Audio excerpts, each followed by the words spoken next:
8টি কারণে ঘরের অভাব দূর হয় না। দেখেন, আল্লাহ পাক রব্বুল আলামিন যেই ঘরের ভিতরে অভাব অনটন লেগে থাকে, এটা কিন্তু আমাদের কিছু পাপের কারণে, আমাদের কিছু বদ অভ্যাসের কারণে আল্লাহ পাক রব্বুল আলামিন আমাদের ঘরের ভিতরে আল্লাহ পাক সদা সর্বদা অভাব অনটনের ভিতরে আমার আল্লাহ রাখেন। যদি আপনি মনে করেন ভালো কাজ করেন, নেক আমল করেন, পবিত্র অবস্থায় যদি আপনি থাকেন, অথবা আপনার ফ্যামিলির সকল সদস্যরা 5 ওয়াক্ত নামাজ পড়ে, আল্লাহ পাক রব্বুল আলামিন এই ঘরের ভিতরে কখনোই আমার আল্লাহ অভাব অনটন দিয়ে কখনো আমার আল্লাহ রাখবেন না। এই ঘরটাকে আমার আল্লাহ শান্তির বাগান বানায় দিবেন। আমাদের কিছু বদ অভ্যাসের কারণে, আমাদের কিছু বদ খাইসিয়তের কারণে আল্লাহ পাক রব্বুল আলামিন গোটা ঘরের ভিতরে আমার আল্লাহ অভাব অনটন দিয়ে ভরপুর করে রাখেন। অনেক সময় দেখবেন অনেক মানুষ আমাদের কাছে বলে, হুজুর মাস শেষে অনেক টাকা স্যালারি পাচ্ছি, মাস শেষে অনেক টাকা বেতন আমি পাচ্ছি, কিন্তু আমি বুঝতে পারতেছি না আমার ঘরের ভিতরে অভাব অনটন কেন যেন দূর হচ্ছে না, সদা সর্বদা অভাব অনটন লেগেই থাকে। এমন একটা আমল আপনি আমাকে বলিয়া দেন যে আমলটা করলে আল্লাহ পাক রব্বুল আলামিন আমার ঘরের অভাব অনটন দূর করে দিয়ে আল্লাহ পাক গোটা ঘরটাকে শান্তির বাগান বানায় দিবেন। মুহতারাম হাজিরিন, আমি আপনাকে বলবো বিশ্বে আমল নয়, এই 8টা বদ অভ্যাস আপনাকে পরিহার করতে হবে, 8টি বদ অভ্যাস আপনাকে ছেড়ে দিতে হবে। যদি এই 8টি অভ্যাসকে আপনি ছেড়ে দেন, 8টি অভ্যাসকে আপনি পরিহার করেন, দেখবেন আল্লাহ পাক রব্বুল আলামিন আপনার ঘরের ভিতরে আমার আল্লাহ রহমত, বরকত, সাকিনা, আসমানি নুসরত দ্বারা আল্লাহ পাক আপনার ঘরটাকে আলোকিত করে দিবেন। 8টি বদ অভ্যাস আমাদেরকে ছেড়ে দিতে হবে। 8টি বদ অভ্যাস আমাদের কাছ থেকে আমাদের কাছে কখনো রাখা যাবে না, ছেড়ে দিতে হবে, তাহলে আপনি আল্লাহ পাকের রহমত আপনি পেয়ে যাবেন। প্রথম নাম্বার হচ্ছে, আমরা অনেকেই দেখা যায় বাথরুমে ঢোকার সময় বা বাথরুমে প্রবেশ করার পরে বাথরুম অবস্থায় আমরা এখানে গিয়ে আমরা কথা বলি, অথবা মোবাইল ফোন সাথে নিয়ে যাই। মোবাইল ফোন যদি আসে বা কোনো ব্যক্তি যদি আমাদেরকে ফোন দেয় তখন আমরা কথা বলি না। বাথরুমে ঢুকে আপনি কখনো কথা বলবেন না। আপনি যখন বাথরুমে ঢুকবেন, বাথরুমে ঢোকার দোয়া আপনি পড়বেন, বাথরুমে ঢোকার দোয়া আপনি পড়বেন, কারণ বাথরুমটা হচ্ছে একটি নোংরা জায়গা, এখানে দোয়া পড়বেন, আল্লাহুম্মা ইন্নী আউযু বিকা মিনাল খুবুসি ওয়াল খাবাইস। যখনই আপনি বাথরুমে প্রবেশ করবেন, আমার আপনার দয়াল নবী বড় সুন্দর করে বলেন, এ আল্লাহ তাআলার বান্দা, যখনই তুমি বাথরুমে প্রবেশ করবা তখনই কিন্তু তুমি দোয়া পড়বা, তারপরে তুমি তোমার বাম পাটাকে তুমি বাথরুমের ভিতরে প্রবেশ করবা। সর্বপ্রথম তুমি তোমার বাম পা বাথরুমের ভিতরে তুমি ঢুকাইবা।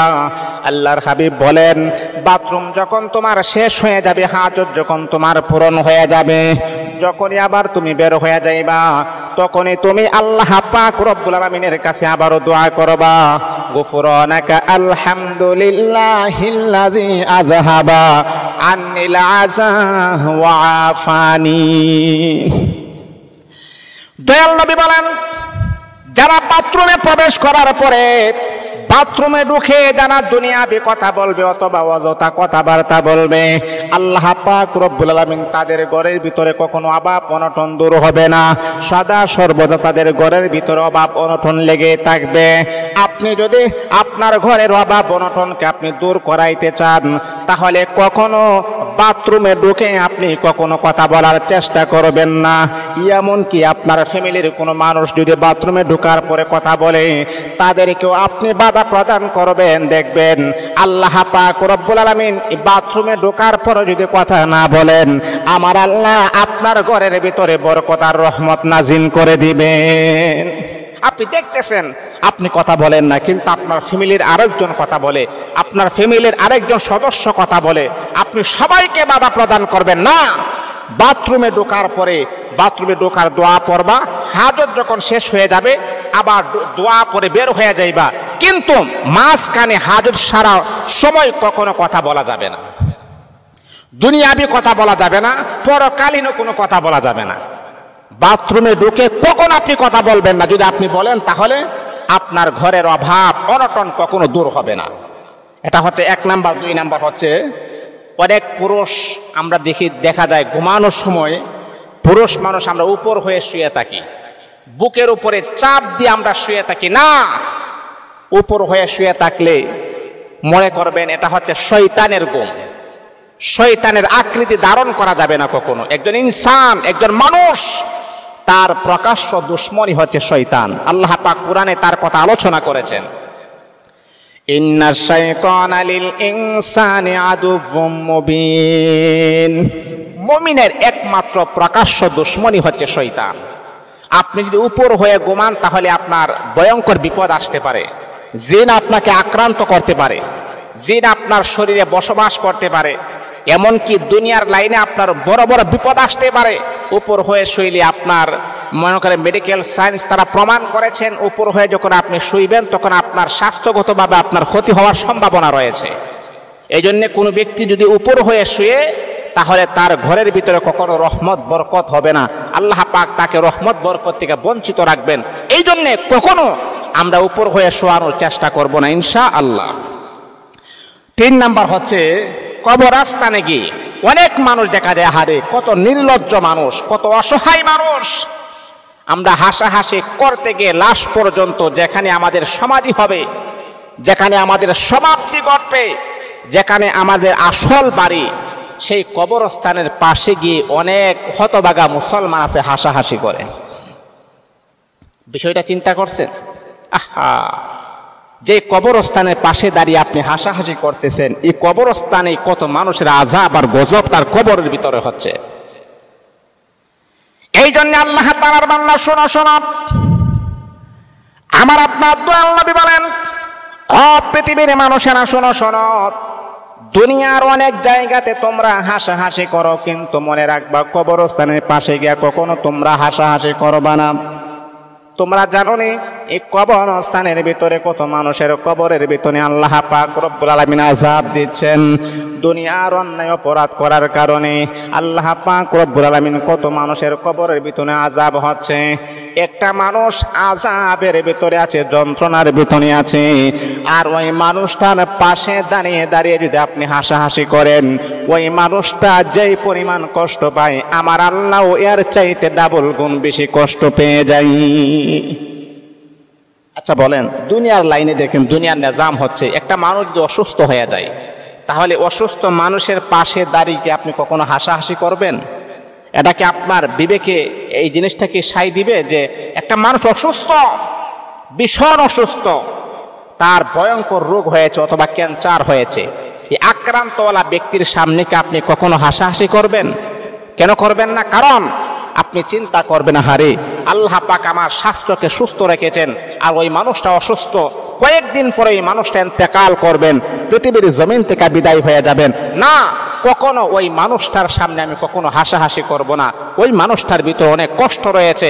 ঠিক তদ্রূপভাবে যেই কবরস্থানের পাশে গিয়ে আপনি হাসাহাসি করেন, এই কবরস্থানে কত মুর্দেগান কবরের আযাবের ভিতরে আছে, আর আপনি তাদের সামনে আপনি হাসাহাসি করেন, আপনার মতো কপাল পরার হতভাগা ব্যক্তি আল্লাহর জমিনের ভিতরে আর কেউ হতে পারে না।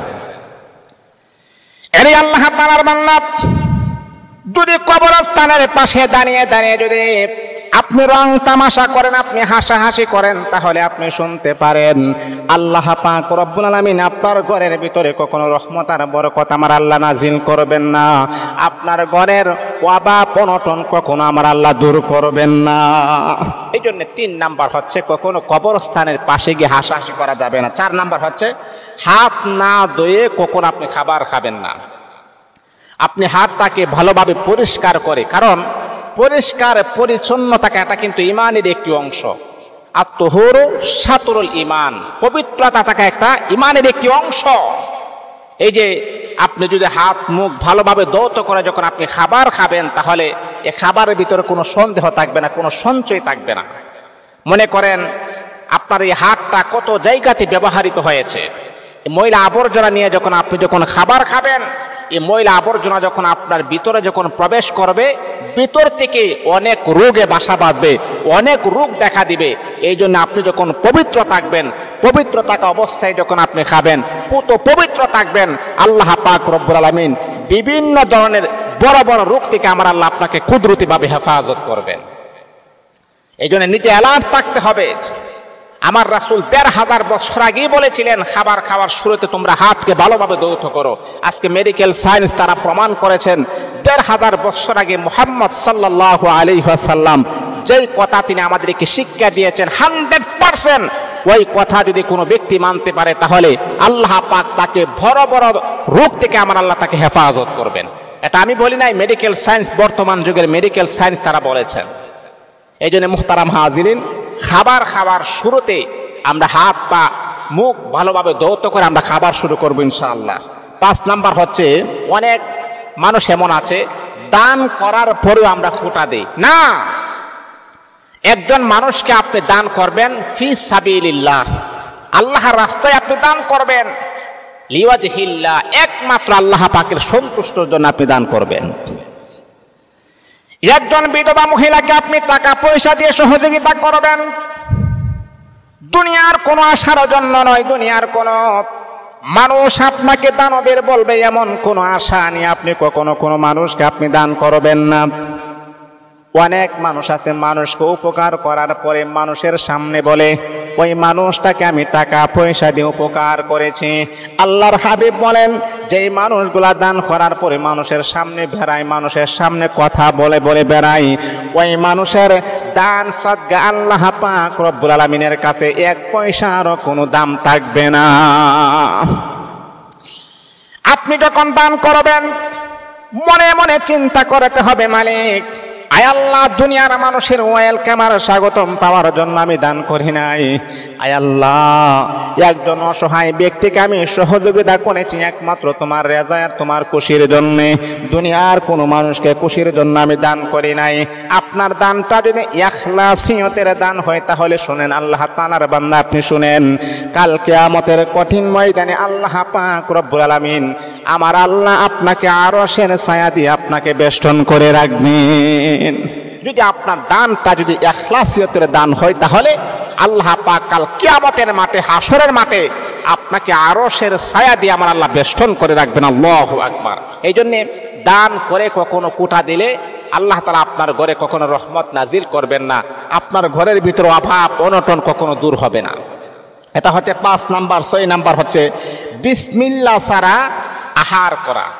আপনি যখন খাবার খাবেন তখন আপনি আল্লাহ পাকের নামে আপনি খাবার খাবেন, কারণ আপনার শরীরে যখন খাবার যখন ঢুকবে আপনার শরীরের ভিতরে শক্তি সঞ্চার হবে, আর মনের ভিতরে নিয়ত করবেন আল্লাহ যেহেতু আমার শরীরের ভিতরে শক্তি আসছে যাতে করে বেশি বেশি করে তোমার গোলামি করতে পারি, তোমার রেজামন্দি হাসিল করতে পারি, এই উদ্দেশ্যে আমি খাবার খাচ্ছি।